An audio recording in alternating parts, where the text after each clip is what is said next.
Denver, Rep. Jared Polis won the Democratic gubernatorial nomination in Colorado on Tuesday, giving him a chance to become the first openly gay man elected governor in the United States. Polis, who sold 2 internet startups and is one of the wealthiest members of Congress, spent $11 million of his own money to win the primary.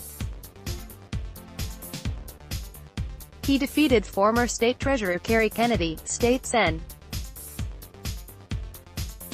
Mike Johnston and Lieutenant Governor Donna Lynn. The 5-term House member faces Republican State Treasurer Walker Stapleton, a Bush family cousin, in the November 6 general election. Stapleton won his party's primary in part by tying himself to President Donald Trump and promising to crack down on so-called sanctuary cities that limit cooperation with federal officials in enforcing immigration laws. Colorado's current governor, Democrat John Hickenlooper, is term-limited. A Polis win over Stapleton would shatter a barrier for gay politicians and represent a major advancement for the nation's LGBTQ community. Oregon Governor Kate Brown, a Democrat who is bisexual, assumed the chief executive post when the previous governor was forced to resign. She then became the first LGBTQ person to win a gubernatorial race in a 2016 special election. In New Jersey, Democrat Jim McGreevey was a closeted gay man when he won the governorship in 2001. He came out as gay in August 2004 amid a scandal stemming from his sexuality, which made him the first openly LGBTQ person to serve as a governor in U.S. history. He then resigned his office in November 2004. Polis' sexual orientation isn't expected to be a major issue in his state's general election campaign, and it wasn't a focus of his TV advertising or messaging in his primary race.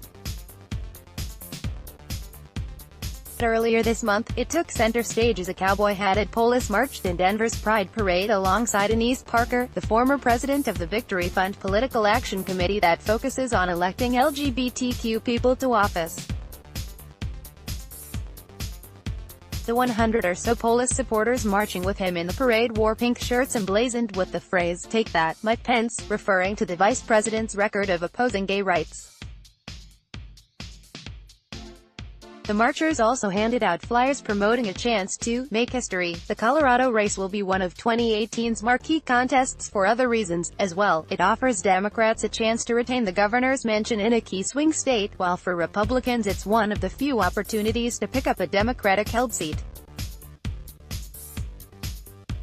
There are more than 24 governorships up for grabs in November, and most are held by Republicans. Polis starts as a slight favorite over Stapleton. The outgoing Hickenlooper is popular, and Colorado has been trending Democratic in recent years.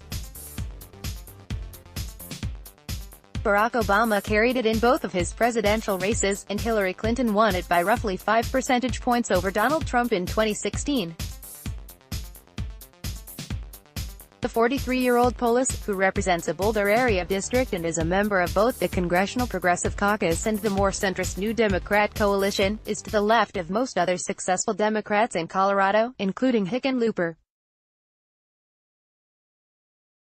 In his TV spots in the primary, Polis promised to fund full-day preschool and kindergarten and move the state to 100% renewable energy by 2040. His main primary opponents, Johnston and Kennedy, each had major outside backing. A super PAC backing Johnston received $2 million from former New York Mayor Michael Bloomberg, who admired the state lawmakers' support for school choice and gun control.